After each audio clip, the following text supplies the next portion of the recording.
ইউনূস আলাইহিস সালাম মাছের পেটে বসে চিৎকার মেরেছিলেন, লা ইলাহা ইল্লা আনতা সুবহানাকা ইন্নী কুনতু মিনাজ জালিমিন। তিনি বলছিলেন, আয় আল্লাহ তাআলা, আমি তোমার প্রশংসা করছি, তুমি ছাড়া উপাস্য নাই, মাবুদ নাই। আমি তোমার পবিত্রতা ঘোষণা করছি, আমি তো জালিমদের অন্তর্ভুক্ত হয়ে গেছি। বাস এতটুকুন কথাই বলেছেন।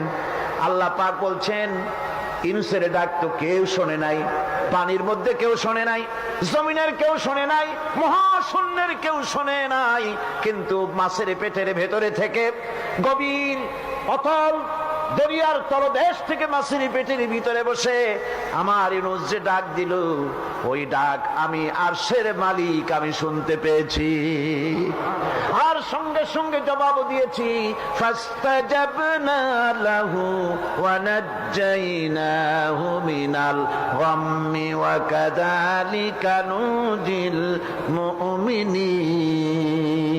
ডাকের সাড়া দিলাম, বিপদ দিয়া বাঁচায় দিলাম। শুধু ইউনূসের নাম